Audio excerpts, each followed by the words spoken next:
Inshuti bakundwa ba channel yacu ya Life is Mental and Spiritual, turabakiriye kandi turabashoboje nanone mu izina rya Yesu. Muri kumwe na Devota Mukamwezi. Reka dusenge kugira ngo dutangire ikiganiro cyacu. Data, mu izina rya Yesu tuguhaye icyubahiro, turagushimira ko waturemeye uyu munsi nanone kugira ngo tunezererwemo nkuko ijambo rye ritubwira muri Zaburi 118 murongo wa 24. Uyu munsi waduhaye kugira ngo tunezererwemo, turasenze ngo twemerere kunezererwamo n'abanyarwanda bandi binjira muri iki kiganiro cyangwa tubasangiza iki kiganiro. Turakuraritse rero nk'umushyitsi mukuru ngo ururu kubane natwe, twungure inama n'ubwenge, cyubahiro kibi cyawe muri byose, kandi turasenze ngo urarika abo bantu bose mwami bakeneye ubu butumwa tugiye gutambutsa, kandi ababukeneye bose mwami ndasenze ngo bararikire kuzahura n'iki kiganiro. Urakoze kumvise gusenga kwacu, urakoze kubwa abakeneye gukizwa nacyo gutumiye, urakoze kubwa atmosphere nziza, urakoze kubw'ihumure ugiye gutanga, icyubahiro kibi cyawe mu izina rya Yesu, amen. Murakoze. Nkuko twari tumaze kubivuga, tubahaye ikaze kuri Life is Mental and Spiritual channel. Tugiye rero kubaganiriza ku kijyanye n'umujinya. Uyu munsi niyo topic twabahitiyemo kugira ngo tuganire. Impamvu nuko umujinya cyangwa uburakari bukabije bijya byangiza amarangamutima yacu, kandi ntibitwangirize twenyine, ahubwo bigasoza n'abatuzengurutse cyangwa abaturanye natwe, haba mu rugo cyangwa mu biro cyangwa muri community. Ugasanga umujinya watumye imibanire yacu n'abandi yangirika, umunezero wacu wangirika, abatugose babihirwa, n'ubuzima bwacu ntibushobore kugera ku mugambi Imana yaturemeye kubera ko umujinya watuvangiye kuko tutashoboye kuwujera. Rero munyemerere tujyane, iki kiganiro kiraza kudufasha ukuntu twajera amarangamutima yacu igihe twarakaye cyangwa igihe twaba yatake n'uburakari cyane. Ijambo ry'Imana riratubwira mu Befeso igice cyaho cya 4:26 ngo niturakara ntitugakora icyaha. Niturakara ntitugakora icyaha. Reka wenda tuhasome twihuse. Katuhasome, ihangane tuhasome Abefeso igice cya 4:26. Dore uko hatubwira, haravuga ngo nimurakara ntimugakora icyaha, izuba ntirikarenge mukirakaye, kandi ntimubererekere Satani. Yesu ashimwe. Mu yandi magambo, iyo uburakari bwakurushije imbaraga, ugatangira kubwira n'abantu, ugatangira gutongana, ugatangira no kurwana, hari abananirwa gukontorora bakageza no ku kigero cyo kurwana, ukaba wakomeretsa umuntu, ukaba wanamwica se kuko umujinya wakurushije ingufu, ugasoreza muri gereza kubera ko utashoboye gukontorora umujinya wawe. Rero nuko umujinya ari mubi cyane. Rimwe na rimwe ubuzima hari igihe tububamo ukumva hari nta cyahinduka, ari ibisanzwe, kurakara bibaho, umujinya abantu bose bawugira, ariko umujinya urangiza. None ijambo ry'Imana ryo riradukangurira kutarakara ngo twirize umunsi. Ikindi, kurakara ubwabyo ntabwo ari icyaha, ahubwo ingaruka z'uburakari. Mbonye ijambo ryiza ryo gukoresha. Kurakara biri nomo, na Yesu yararakaye, navuga ngo ahari biri nacyo, kuko ibyo duhura nabyo biturakaza. Rimwe na rimwe kubikontorora ntabwo byoroha, ariko uburyo bwo kuminimiza ubukana bw'uburakari bwacu burigwa. Ni nayo mpamvu dushaka kugira ngo tujyane tubyige, tubyitoze, kugira ngo ejo tutazasanga dufunze cyangwa twicuza abacu twababaje tutakibishubije inyuma. Ariko iyo twabyize tukabyitoza, tukabigira umukoro, tukabigira umuco, birashoboka ko twabaho ubuzima natwe ubwacu buturyoheye, tutabangamiwe n'umunabi. Kuko hari n'umujinya, wenda kuko turimo kuganira ku mujinya, mu bindi biganiro tuzareba wenda uburyo twakira umujinya cyangwa dushobora kuwunesha. Ariko ubu turashaka kubanza kureba ubundi umujinya uza gute, uteye ute, twawirinda gute, cyangwa n'amoko y'umujinya. Aha nagira ngo sobanure ko umujinya wose atari mubi. Hari umujinya Yesu yagize muri Matayo, wenda tutaza gusoma kubw'umwanya, Matayo igice cya 21 umurongo wa 12. Yesu yararakaye cyane ikigengo yinjiye mu rusengero asanga ngo bahahinduye iguriro, yabyise isenga ry'abambuzi. Aravuga ati ntabwo byemewe ngo yubika ameza, yirukana abavunjiragamo, abacururizagamo inuma n'amazahabu n'amafeza, arabasohora, arabirukankana cyane, arababwira ati ntabwo iyi nzu ya data ari iyo gucururizamo, mwayihinduye isenga ry'abambuzi, kandi ubundi inzu ya data niyo gusengerwamo. Urumva rero uwo mujinya Kristo yagize cyangwa yagaragaje icyo gihe ntabwo wamukoresheje icyaha. Niyo mpamvu aho twahereye dusoma mu Befeso hatubuza gukora icyaha no mu gihe twarakaye, kuko byo biradutungura. Ntabwo kurakara ubanza ngo ubitekerezeho. Ni nayo mpamvu ubundi yo yitwa signal, ahubwo kiba ari ikikwereka, kiba ari ikimenyetso, iba ari sinyare burimo gucirwa amarenga ko hari ibintu bishobora gukurikiraho nutagira icyo ukora kuri uwo mujinya cyangwa ubwo burakari buguteye. Bityo rero umujinya urukubiri. Hari wa wundi ufata abantu bakarwana, bakamena ibintu, bagasohora abantu, bagatongana, bagatukana, umunabi ukaba mwinshi kandi bakawusangiza n'abari kumwe nabo, ntibigarukire kuri bo bonyine. Bivuze ngo ubundi umujinya unangiza amarangamutima, kuko ntushobora gutongana ngo maintaining umunezero mu mutima, ubwo umunezero uba wagiye. Niyo mpamvu iyo hatabayeho kukaruma cyangwa kugira icyo ubikoraho, umujinya wo umera nk'ikirunga, urakomeza ukabuilding up, ukazamuka, hanyuma ukaza nk'uko ikirunga kiruka. Ubwo kuruka kwawe ni kwa kundi nyine ugize ukubita, ugize uwo utuka, ugize uhutaza, ugize usohora. Ubuko ni ukumujinya udukoresha ibintu bibi. Rero ubu buryo bwo kuriactinga mu gihe warakaye nibwo buryo nyirizina tugiye kuganiraho mu mwanya tugiye kumarana muri iki kiganiro. Yego, bw'ikijyanye n'amoko y'uburakari dusa nkaho tukivuzeho, ahari dushobora kugenda tukigarukaho, ariko nagira ngo mbabwire ko umujinya iyo utabaye managed, iyo utabaye controlled, iyo udashoboye kuwucubya no kuwugabanya no kubyitaho, bisaba kuba intentional, ukamenya ngo narakaye, ubwo narakaye ntarebye neza nakora ibintu bibi. Uburyo rero ubucubya, uburyo ubugabanya, icyo ubikoraho nibyo tugiye kureba muri iki kiganiro. Kuko iyo uje nk'uko tubivuze utangira ubyumva, building up nk'uko magma zigenda zibirira mu butaka mbere y'uko ikirunga kiruka, niko umujinya utuzamukamo. Rero iyo process yatangiye muri wowe ubundi urabyumva. Iyo ubyumvise ugaceceka, ni hahandi ingaruka z'umujinya zigushora mu byaha Bibiliya yatubujije. Umwanditsi wa Befeso yatubwiye ngo nitunarakara, kuko kurakara birazwi ko tuzarakara pe, biranagoye hari kuba wakwiriza umunsi udahuye n'ikintu kikurakaza, kuko isi dutuyemo ibiturakaza duturana nabyo. Ariko kugira ngo tudakora icyaha turasabwa kugira icyo dukora ku burakari bwacu, kubuminimiza, kubukandamiza, kubutsikamira, kuburusha imbaraga, kugira ngo turinde na wa munezero wacu wo mu mutima, twe kuza kubura imbaraga zo mu mutima. Bityo rero nagira ngo twihute. Iyo umujinya wazamutse ufite ukuntu crowding cyangwa uteza nk'igihu mu byiyumviro byawe no mu marangamutima, ukakwinjiza ahantu bimwe ubutakibireba. Lens wareberagamo ibintu igahinduka, cyangwa rinete wareberagamo ibintu igahinduka, ikazamo igihu ku buryo ukora ibintu utari wateganije. Bityo nabasabaga rero ko munyemerera tukareba ukuntu twarwana n'uyu mujinya. Tugiye kurebera hamwe n'ibiki twakora. Nkuko tubyumvise, icyo gihu iyo kije ukirwanya mu rwego rwo gukaruma, guceceka, ntuhite uvuga.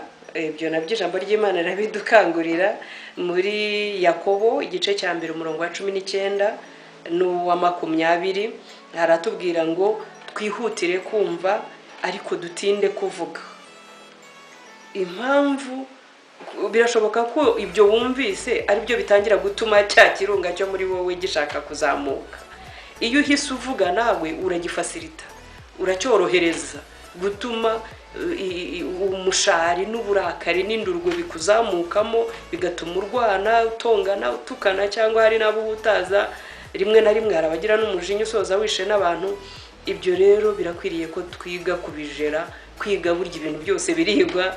Hari igihe narinjira muri ibi nanjye najyaga numva ari ubuzima busanzwe, kurakara se biga, kutarakara bibaho, kutarakara ntibabyiga, ahubwo twiga kujera uburakari, kubucubya, uko twakwitwara mu gihe twatewe n'uburakari. Reka hari tubivuge gutyo. Rero ikindi kizwi ni uko ubundi buryo uburakari bwo buhita buzamuka nka cya kirunga nyine, ariko ubundi nyirizina bwo ni sigino y'ibindi bintu biba biri underneath, biba biri deep muri wowe bitagaragaye byo. Kuko umuntu ntashobora kurakara adafite agahinda mu mutima, adafite ahababara, adafite ubwoba. Inshuro nyinshi haba harimo disappointment somewhere muri wowe, hakaba harimo grief ari wo mubabaro cyangwa agahinda, haba hari ikintu gituma ubwo burakari buzamuka. Ari nayo mpamvu dukwiriye kwitoza kubijera, kumenya uko twakwitwara, kuko noneho muri perspective y'abantu b'abakristo niyo turakaye ntitugomba gukora icyaha nyine.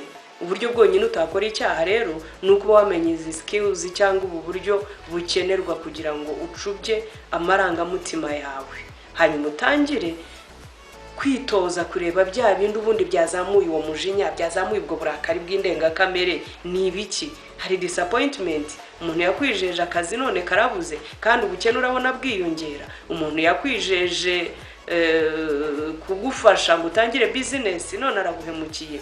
Ese ni indwara raporo ya muganga yaje kubwira ko ugiye kwiseta, cyangwa indwara urwaye utazakira? Bene ubwo bwoba, bene izo fears, bene izo disappointments, ahanini nizo ziba ziri deep, hahandi cya kirunga kizamukira. Hanyuma umujinya kuko uhituza direct akaba ari wo tubona, ariko ubundi bari sigino ikubwira ngo itonde, kubera ya raporo muganga yaguhaye ikubwira ko ubuzima bwawe bumeze nabi, witondere uyu mujinya utaza gutuma hari abo utazi. Iba ari sigino, iba ari sinyare, iba ari nko kugucira amarenga, iba ari ukugutungira urutoki. Umujinya uba ufite ibindi bintu biri munsi tutabona, tukabona umujinya gusa. Ari nayo mpamvu wenda ku rundi ruhande nasaba emotionally, iyo wowe utarakaye kuri urwo rugero, ni wowe ubasha kwanariza ukavuga ubundi umujinya w'uyu muntu ari nk'uwo mu bantu ubundi uhita ubimenya, noneho nawe ukaba wamufasha kuwukaruma. Uburyo bumwe umufasha kuwukaruma ni uko atavuga ngo usubize. Ubwo abashakanye barabyumva cyane. Ubundi kugira ngo umutekano ube mukeya nuko mwese muzamurira icyarimwe, amarangamutima yanyu mwese akazamuka. Ahari birashoboka ko ya disappointment ya mugenzi wawe ishobora gutriggeringa yawe nawe, mwese mukajya mu birere, hakabura ukontrolinga wa mujinya kugira ngo mudakora icyaha. Nagira ngo tugaruke kuri iki kintu cyo kudakora icyaha. Usibye n'abakristo na biblical perspective na leta yacu n'abandi, nta muntu wifuza kugwa mu cyaha, nta n'uwifuza kubona uwe akigwamo. Ariko noneho byongeye umujinya wo, ntabwo icyaha kigarukira ku cyaha no guhemukira Imana gusa, ahubwo kigushora mu ngaruka z'ibyaha. Hazamo za gereza twavugaga, gukomeretsa, kwica, ugasanga n'amategeko nta ngingo ikurengera nimusigaranye kuko wananiwe gukontrolinga umujinya wawe. Twihuse rero kugira ngo tudatinda, turareba uburyo ki bwo gukontrolinga wa mujinya kugira ngo twihute, kuko umujinya uwusangiza abandi iyo utashoboye kuwukontorora nk'uko twabivugaga, kuko umujinya ari buza kuri surface, ariko twumvise yuko munsi y'umujinya tubona haba harimo ibindi bintu bituma uwo muntu abehavinga uko abehavinga, cyangwa yitwara uko yitwaye, agutombokera, aguhagurukana, agucunaguza, agushinja ibintu utazi. Rimwe na rimwe hari igihe utunguwe na bene uwo wananiwe kujera uburakari, usigara uri puzzled. ibyo avuga ukumva ntabwo uriretinga nabyo ntabwo mubiziranyeho, ariko we byamurushije imbaraga aravugira hejuru nyine nk'umuntu watakaje balance mu byo akora. Aho rero uburyo bumwe, reka twihute wenda turebe uburyo bwo kujera ubwo burakari cyangwa iyo anga na ya bitterness irimo kuzamuka kubera za disappointments. Ndagira ngo aho ngaho tuhatinde. Nubona umuntu yarakaye birenze urugero, uzajya urenza amaso uburakari n'umujinya afite, umenye ko hari ibintu arimo kurwana nabyo wowe utarimo kubona aka kanya, ariko ari byo bimutera kwitwara uko yitwara gutya imbere yawe. Twabivuzeho, twavuze ko haba harimo umubabaro, agahinda, inkuru mbi. Iyo rero tudashoboye kurespondinga, ubundi iyo haje umujinya you respond, you don't fight back, you don't react, urespondinga kuri wa mujinya, ukaruma utuza gakeya, wizembagiza kugira ngo uva aho ngaho umujinya wagufatiye. Ubwo urimo urahunga cyaha kugira ngo hari utaza gusoza wakubise umuntu uruki, wamuhiritse, wamukomerekeje. Hari uburyo bwinshi, harimo no kuba wava aho ngaho umujinya ugusanze, aho kugira ngo wihutire kuriactinga ukabanza ugatuza. Ikindi, uburyo bwo gusubiza uwo muntu mwarakaranyije, ni byiza kudahita usubiza ako kanya kugira ngo nawe ubanze urwane na ya explosion yo muri wowe. Yego, twihuse rero, urabanza ugategereza, ntuhite usubiza. Ikindi nuko iyo usubije usubizanye nabi ntibitanga umusaruro. Iyo tubashije kwitwara neza no kurespondinga positively nkuko tubivuze, bituma dushobora kuba peacemakers aho turi, tukamaintaininga amahoro haba mu ngo zacu cyangwa no muri community aho dutuye. Ikindi nihuse nuko usettinga boundaries kugira ngo umujinya nutangira kubuilding up nka cya kirunga twavuze, ushyireho boundaries. Kuko ikirunga kiba gishaka aho kiruka nyine kiririzingira, nawe umujinya wawe ushaka aho uririzingira. Niyo mpamvu usanga bawuririzingira kuri bagenzi babo, cyangwa uyu muntu yarakaye abashaka nyine wabisukaho. Rero usettinga boundaries imbere mu rwego rwo kwirinda kugira uwo usukaho uwo muriro w'ikirunga cyarutse abantu bari iruhande rwawe, hanyuma ukagabanya iyo pressure. Uko wirinda guhita uvuga uburakari bukiri bwinshi, uba urimo ugabanya pressure ya za magma zizamuka. Uko pressure igabanyuka bigufasha kuza kugira health end, uburakari ukabuhosha ukaza gusoza ari amahoro. Hanyuma ikindi, iyo explosion iyibayeho, ngira ngo ubwo nyine boundaries ziba zananiranye kuba set. Ariko ubundi ikirenze kuri iyo sigino, twavuze yuko umujinya aba ari sinyari cyangwa aba ari sigino ikubwira ko hari ibindi biri munsi. Rero nagira ngo turebere hamwe icyo ukora tugana no ku musozo, kuko ubundi mbere yuko habaho explosion habaho na babyara b'uyu mujinya. Hari niba ariko nabyita, abongereza bakunda kubyita irritation, kuba uri irritated ugahinduka ukananirwa kujera ibirimo kukubaho, uburakari bwinshi, kubabara bya hato na hato. So muri reality iyo twarakaye nuko dushobora kujera umujinya kugira ngo tudakora icyaha, kuko ijambo ry'Imana ryemera ko dushobora kurakara ariko ntitwemerera gukora icyaha. Bityo rero reka tugane ku musozo, hanyuma turebe reality kugira ngo tutarakara. Ubundi uburyo bwiza, ubaza umuntu ikibazo ushaka kumubaza. Inshuro nyinshi hari igihe uburakari buba bunajyanye no kuba umuntu yananiwe ku expressing ibyo arimo kunyuramo. Azi icyo mwapfuye mubaze, cyangwa mubwire uko wumva umerewe. Mu muco wacu bisa nkaho bitabamo cyane, turimo kubyitoza. Kuba umuntu yanakurakaza ntamenye ko warakaye ku rwego rwo kuba wamena ibintu cyangwa nawe ukikubita hasi. Kera najyaga mbona abana batoya hari abajyaga bagira umujinya cyane, nicyo kikwereka ko umujinya ari wa Satani. Umwana akaba yakwikubita ku gikuta hondaho agahanga kubera umujinya mwinshi, kugira ngo attracting attention y'abamwitaho baze kumuterura, kumuhoza, ariko ugasanga nyine umujinya wamukoresheje ibintu bishobora kuba byanamukomerekeje. Bityo rero nagira ngo dusoreze kuraka. Ubu buryo bwiza ni uko ubwira abantu ibyo ushaka wenda ko bagukorera. Urugero, wenda umuntu arimo aragusaba ibintu ariko birimo birakonflictinga na gahunda zawe nawe wapanze. Mubwira uti rero aya masaha nshakamo, cyangwa ugira ngo tujyane aha, napanzemo iyi gahunda imeze gutya, cyangwa se indwara mfite ntabwo inyemerera kwicarana nawe umwanya ungana gutya. Wenda ubwo ndimo ndashakisha ingero zishobora kuba zagira aho zihurira n'ibirakaza abantu, ariko iyo washoboye ku expressing impamvu urakaye, impamvu uvuga nabi, nuko utishimye. Wenda urugero, hari raporo ya muganga nabonye imbwira ko indwara ndwaye itazakira. Ibyo mbaza birangoye kuboneraho igisubizo. Ndetse nta muntu n'umwe wabwira ibyo bintu urimo kunyuramo ngo abirenze amaso akomeze kuguforosa gukora ibyo ashaka ko mukorana, cyangwa se ahubwo uwo muntu ubu namufashije kuba yaguha support ukeneye. Rero mu rwego rwo kwirinda uburakari, mu rwego rwo kwirinda gukora ibyaha kubera umujinya w'indengakamere, tugomba kubwira abantu ibyiyumviro byacu, kuko ntibabisoma ngo babimenye. Bwira umuntu, mubwira uti ntabwo ndi ready, ntabwo nishimye, sindi muri mood.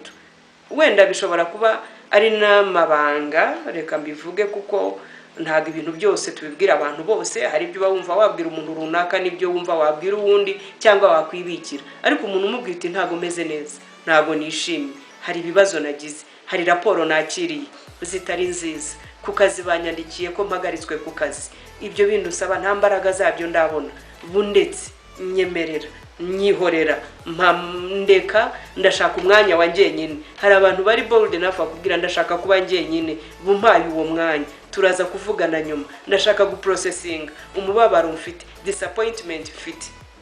You understand? Bene ibyo ngibyo ubibwiye umuntu wari we wese, wamujinya. Ikindi ni inshingano yawe wewe nyirukurakara, ibyo nta wabigukorera.